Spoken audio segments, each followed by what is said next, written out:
Jeeva citizen of India. நாங்க என்ன அமெரிக்காவா? டேய், பிளாக்மெயில் பண்ணி பணம் தானே என்ன கடத்திருக்கேன். அது மட்டும் நடக்காது. ஒரு பைசா கூட உங்க அப்பா கிட்ட இருந்து உன்னால வாங்க முடியாது. நிறுத்தடா. யாருக்கெல்லாம் வேணும் உங்க பணம்? ஊரை கொள்ளையடிச்ச பணம், லஞ்சமா வந்த பணம், ரத்த வரி பிடிச்ச பணம், கருப்பு பணம், மொத்தத்துல பாவப்பட்ட பணம். யாருக்கெல்லாம் வேணும் அந்த பாவப்பட்ட பணம்? அப்ப எதுக்காக என்ன கடத்திட்டு வந்த? மதுமதி. மதுமதி யார் அது? உங்க அம்மாவா? நீ என்கிட்டே நடிக்கிறியா? Madhumathi MSc final year student Madhumathi. அவளை நீ பப்ளிக்ல மானபங்கப்படுத்தின. அவமானம் தாங்காம அவ சூசைட் பண்ணிக்கிட்டா. அவளோட சாவுக்கு காரணம் நீ. இதை உன்னால ப்ரூவ் பண்ண முடியுமா? நீ கவர்மெண்ட் ஏமாத்தலாம், ஆனா இந்த ஜீவாவை ஏமாத்த முடியாது. இன்னைக்கு ஈவினிங் 4 மணிக்கு அவளை அடக்கம் பண்றாங்க. அவ உடம்பு மண்ணுக்கு போறதுக்கு முன்னால நீ மண்ணுக்கு போகணும். புரியல? நீ செத்து போகணும்.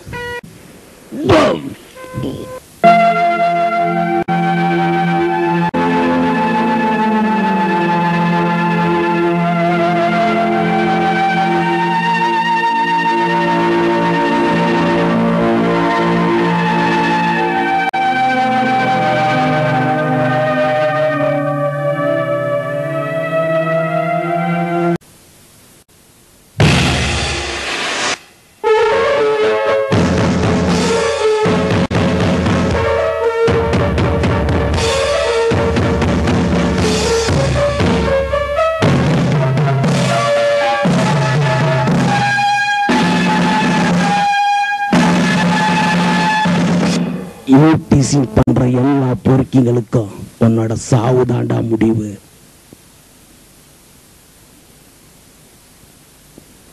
Jeeva citizen of India. Jeeva Jeeva Jeeva Jeeva Jeeva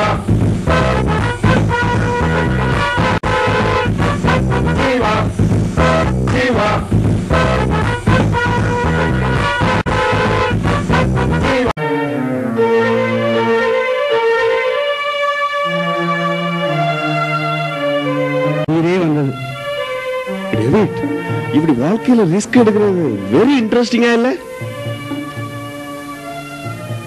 well done Mustafa, well done David, well done.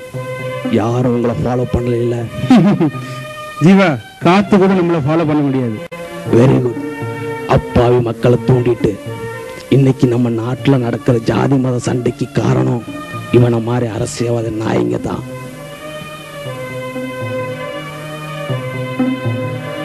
நாம என்ன பண்ண போறோம் ஜீவா? என்ன பண்ண போறோமா? தலை, கை, கால், உடம்பு கண்ணு வெட்டி மிக்சியில போட்டு ஜூஸ் ஆக்கி கூவத்துல கலந்துடுவோம். இல்ல, இவனை கொல்ல கூடாது. இவனை கொலை பண்ணிட்டா மீதி இருக்கிற அரசியல்வாதி எல்லாம் திருந்திடுவானா? இவனை பார்த்து மற்ற அரசியல்வாதிகளுக்கும் பயம் வரும். அவன் தப்பு செய்ய யோசிக்கணும். ஜீவா, புரியும்படியா சொல்லு. நீ போய் அந்த வீடியோ கேமராவை எடுத்துட்டு வா. இவன் வாயில இந்த உண்மையை கக்க வச்சு ஷூட் பண்ண போறோம். எங்கெல்லாம் மக்கள் நடமாட்டம் இருக்கோ அங்கெல்லாம் வீடியோ போட்டு காட்டுவோம். மக்களே இவனுக்கு தண்டனை கொடுக்கட்டும். பரவாயில்லையே, இது கூட சூப்பர் ஐடியா ஜீவா. டேவிட், அந்த துண்டை விடு.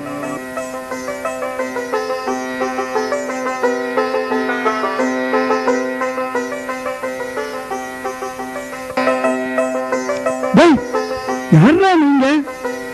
என்ன போய் எதுக்குடா கடத்திட்டு வந்தே? இப்ப நான் எங்க இருக்கேன்? நீ எல்லாம் நல்லா இருப்பேல? ஜீவா, தப்பு நடந்து போச்சு. ஹோம் மினிஸ்டருக்கு பதிலா யாரோ ஒரு கிளம் போல்ட்டா கடத்திட்டு வந்தாச்சு. நாம பண்ற ஒவ்வொரு பிளானும் நம்ம உயிருக்கு கேரண்டி இல்ல. ஆனா நீங்க கோட்டை விட்டுட்டீங்க. அந்த ஹோம் மினிஸ்டர் எஸ்கேப் ஆயிட்டான்ல, போச்சு, எல்லாம் போச்சு. மன்னிச்சிரு ஜீவா, எங்களை மன்னிச்சிரு. ஏன் பாட்டுக்கு ஏன்னு கோமினிஸ்டர் கிட்ட மனுலாம் கொடுத்துட்டு இருந்தேன். அப்போ எப்படி இங்க வந்தேன் எனக்கு ஒண்ணுமே புரியலையே. நீங்க ஐயா தமிழையா ஜீரா நீயா இப்படி? ஏண்டா எதுக்குடா இப்படி தீவிரவாதம் பண்ணி நாட்டையே குட்டிச்சு வராக்குறாரு? ஐயா நிறுத்தி ஐயா, நாங்க தீவிரவாதி இல்ல, சிட்டிசன் ஆஃப் இந்தியா. எங்க உயிரை பத்தியும் கவலைப்படாம இந்த நாட்டை திருத்தறதுக்காக களத்துல இறங்கி இருக்கோம். இல்லடி நீ யாரு? உன் படிப்பு என்ன? அதெல்லாம் மறந்துட்டியா? எல்லிய தமிழ்ல கோல்டு மெடல் வாங்கின மாணவன் உருவாங்கடா. அப்போ எனக்கு எவ்வளவு பெரிய இருந்தது தெரியுமா? ஆனா இப்ப நீ எல்லாம் என்னோட மாணவன் சொல்லிக்கவே வெக்கமாவும் வேதனையாவும் இருக்கிறா. யோ பெருசே, நாங்க யாருன்னு தெரிஞ்சுதான் பேசுறியா? பெருசு சிறுசுன்னு சொன்ன பல்ல கழட்டி கையில கொடுத்துடுவேன். என்னது பெரியவா சின்னவான்னு மரியாதையே தெரியாம? நான் உங்ககிட்ட சொன்னேன் போறா அப்படி. ஜீவா எனக்கு பதில் சொல்லுடா. ஐயா நீங்க கொடுத்தீங்கள எம்ஏ டிகிரியும் கோல்டு மெடலும் அது நாக்கு வலிக்க கூட யூஸ் ஆகல. வேலைக்காக எத்தனை கம்பெனி ஏறி இறங்கியிருப்பேன்னு உங்களுக்கு தெரியுமா? இந்த காலத்துல டிகிரிக்கு மதிப்பு இல்லையா? டிகிரிக்கு மதிப்பு இல்ல, ரெக்கமெண்டேஷன் வேணும். யாரோட ரெக்கமெண்டேஷன்? படிச்சவனுக்கு படிக்காத ஒரு மினிஸ்டரோட ரெக்கமெண்டேஷன். 4 வருஷமா அலைஞ்சேன், எனக்கு வேலை கிடைக்கல. ஆனா பொண்ணுங்களை கூட்டி கொடுக்கலாம் பாருங்க, அவனுக்குலாம் வேலை கிடைச்சது. ஒரு பக்கம் வேலை கிடைக்கல, இன்னொரு பக்கம் வீட்டுல தண்ட சோறு உருப்படாது கழுதுன்னு திட்டு வீட்டை விட்டு ஓடி வந்துட்டேன். இங்கேயும் வேலை கிடைக்கல. பசி பசி பசிக்காக நீ எனக்கு கொடுத்து பரிசா கொடுத்தீங்களா ஒரு பாரதியார் கவிதை, அதை கொடுத்தாவது டீயும் பண்ணு சாப்பிடலான்னு கடைக்காரங்கிட்ட கொடுத்தேன். அவன் என்ன சொன்னா தெரியுமா? பாரதியார் கவிதை படிக்க நல்லா இருக்கும், மடிக்க நல்லா இருக்கான்னு திருப்பி கொடுத்துட்டான். பசியா பசி, இந்த பாழாப்ப பசியை சிந்திக்க வச்சது இந்த சமுதாயத்தினால எனக்கு கோபம் வந்தது. அதுக்கப்புறம் தான் நான் இப்படி மாறினேன். என் பேரு டேவிட். எனக்கு ஜெனிஃபர்னு ஒரே தங்கச்சி. நாங்க அவளை பொத்தி பொத்தி வளர்த்தோம். காலேஜுக்கு போறவங்க போனவன் போற வழியில படிச்ச பசங்க கலெக்டா பண்ணிருக்காங்க. அவங்கள பத்தி போலீஸ் ஸ்டேஷன்ல கம்ப்ளைண்ட் பண்றதுக்காக போலீஸ் ஸ்டேஷன் போயிருக்கா. அங்க இன்ஸ்பெக்டர் வீரமுத்தும் ஏட்டும் சேர்ந்து என் தங்கச்சிய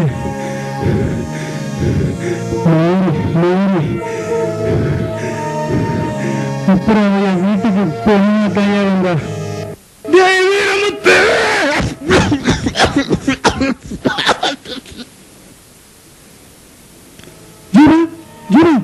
என்னாச்சுப்பா? அமைதி அமைதி.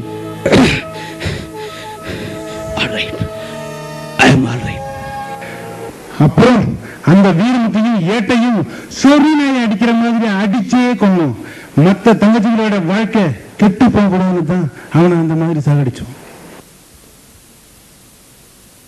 ஐயா என் பேரு முஸ்தபா, சொந்த ஊரு கோயம்புத்தூர். ரொம்ப ஏழ்மையான குடும்பம். கம்ப்யூட்டர் சாஃப்ட்வேர் அனாலிஸ்ட் ஆகணும்னு என்னோட கனவு. ரொம்ப கஷ்டப்பட்டு படித்தேன். 2 வருஷத்துக்கு முன்னால கோயம்புத்தூர்ல நடந்த மத கலவரத்துல காலேஜ் போயிட்டு இருந்த என்ன போலீஸ்காரங்க தீவிரவாதின்னு சொல்லி உள்ள தள்ளிட்டாங்க. என்னோட கனவு படிப்பு எல்லாம் போச்சு. அது மட்டும் இல்ல, என்னோட போட்டோ எல்லா பேப்பர்லயும் வந்து அதை பார்த்து அவமானம் தாங்க முடியாம இந்த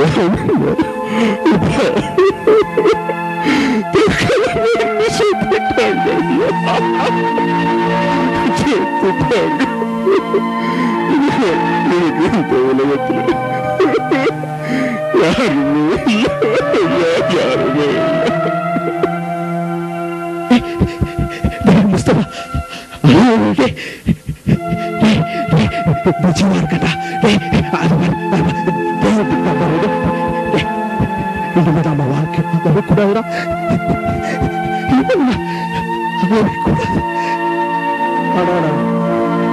உங்க நட்பை பார்த்து நான் ரொம்ப பெருமைப்படுறேன். ஆனா வேண்டாம்டா. நீங்க எல்லாம் எங்களோட பிள்ளைங்க மாதிரிடா. வேணாம் தப்பு பண்ணாதீங்களா. எதையா தப்பு? தப்பு செய்யறவங்களை தான் நாங்க தண்டிக்கிறோம், அதுவா தப்பு? அதுக்கு சட்டமும் அரசாங்கமும் இருக்கு, அதை கையில இருக்க நீங்க யாருடா? Citizen of India. மக்களை பாதுகாக்க தான் சட்டமும் அரசாங்கமும். ஆனா அது அரசியல்வாதிகளோட பாக்கெட்ல இருக்கு. அப்படிப்பட்ட சட்டமும் அரசாங்கமும் எங்களுக்கு இதுயா இது. எங்களோட எதிரிய காவல்துறை தான். ஒவ்வொரு இந்தியனும் ஒவ்வொரு விதத்துல காவல்துறையால பாதிக்கப்பட்டிருக்கான். வீரமுத்து மாதிரி எத்தனையோ காமவரை பிடிச்ச மிருகம் இன்னும் நாட்டுல நடமாடிக்கிட்டு இருக்கு. அத காலம் எடுக்கிறது தான் முதல்ல எங்க வேலை. அப்படி சொல்லாத ஜீவா. காவல்துறைய எத்தனையோ நல்லவங்க இருக்காங்க பாரு. குற்றவாளின்னு தெரிஞ்சும் மண்ணு பார்க்கிறவங்க சுற்றி கொண்டு எஸ்பி சௌத்ரி வாழ்ந்தது இந்த தமிழ்நாட்டுல தான். சாராய ஏகாம்பரத்தை பிடிக்க தன் உயிரையும் விட்ட இன்ஸ்பெக்டர் அலெக்ஸ் பாண்டியன் வாழ்ந்தது இந்த நாட்டில் தான் பா. பெண்கள் ஆபாச படம் எடுத்ததுக்காக தம்பின்னு கூட பார்க்காம சுற்றி கொன்ற வால்டர் வெற்றிவேல் வாழ்ந்தது இந்த நாட்டில் தான். இதெல்லாம் மறந்துடுப்பா. தயவு செய்து நான் சொல்றது கேளுங்கப்பா. சாப்பிடுற சோத்துல இருந்து சிமெண்ட் வரைக்கும் கலப்படம் செஞ்சு மக்களை சாகடிக்கிறாங்களே, அவனுங்களை முதல்ல திருத்த சொல்லுங்க, நாங்க திருத்துறோம். வாயை கட்டி வயிற்ற கட்டி கஷ்டப்பட்டு சம்பாதிச்ச பணத்தை பிள்ளைங்க எதிர்காலத்துக்காக பைனான்ஸ் கம்பெனியில போட்டா அதை சுருட்டிக்கிட்டு ஓடுற அயோக்கிய நாய்களை முதல்ல திரும்ப சொல்லுங்க, நாங்க திரும்புறோம். அண்ணன் தம்பி மாதிரி ஒற்றுமையா வாழ்ந்தவன நீ இந்து அவன் முஸ்லீம் இவன் கிறிஸ்தவன் பிரிச்சு ஜாதி மத சண்டை தூண்டுற அரசியல் பொறுக்கிங்களை முதல்ல திரும்ப சொல்லுங்க, அப்புறம் நாங்க திருந்துறோம். என்னைக்கு ஒரு பொண்ணு போலீஸ் ஸ்டேஷனுக்கு போயிட்டு கற்போட திரும்பி வர்றாளோ அன்னைக்கு நாங்க திருந்துவோம் ஐயா, அன்னைக்கு நாங்க திருந்துறோம். எடுத்தாலும் பணம் பணம் ஈவர்க்கம் இல்லாம லஞ்சம் வாங்குற பண பேய்களை முதல்ல திரும்ப சொல்லுங்க, நாங்க திரும்புறோம். நீங்க சொல்றது எப்படி இருக்கு தெரியுமா? குதிரைக்கு முதல்ல கொம்பு நிலைக்கட்டும், அப்புறம் நாங்க சவாரி செய்யறோம்னு சொல்ல. அது நடக்காதுல்ல. அப்ப நீங்க நினைக்கிற மாதிரி இதுவும் நடக்காது. ஆத்துல மாமி தேடுவா, சீக்கிரம் போங்க. கடைசியா ஒன்னே ஒண்ணு சொல்றேன், அதை மட்டும் கேளுங்கடா. ஐயா அதான் நீங்க போலான்னு சொல்லியாச்சே, அப்புறம் கடைசி அவரு கேள்வி என்ன கேள்வி? நீ சும்மா இருக்கலாம். ஜீவா, நீ சொன்னது எல்லா நாட்டுல நடந்துகிட்டு தான் இருக்கு. இப்ப வீட்டுக்குள்ள சண்டை நடக்குது, அதே சமயம் பக்கத்து வீட்டுக்காரன் எவனாவது வந்து நம்ம கிட்ட அடாவடி பண்ணி சண்டைக்கு வரான். அப்ப நீ என்ன செய்வே? இது சின்ன பிள்ளைத்தனமான கேள்வியா இருக்கியா? இது சின்ன பிள்ளைத்தனமான கேள்வி இல்ல, சிந்திக்க வேண்டிய கேள்வி. சொல்லுடா. ஐயா, வீட்டுக்குள்ள நடக்கிற சண்டை நாம எப்ப வேணாலும் தீர்த்துக்கலாம்.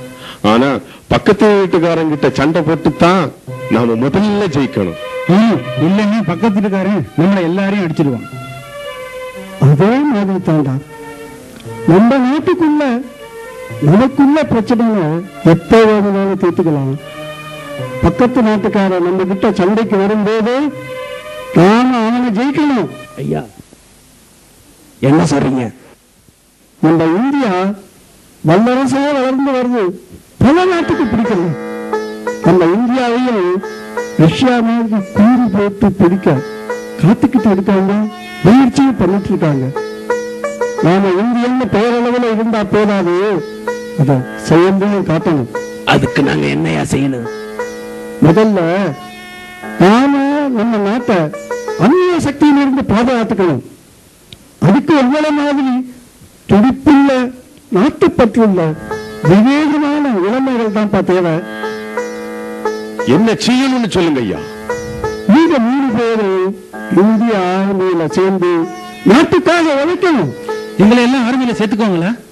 அதுக்கு நான் ஏற்பாடு பண்றேன்ப்பா. நமக்கு ஒரு எல்லை சண்டை வெற்றி மட்டும் போராது, அது மாதிரி பல வெற்றிகள் கிடைக்கணும்.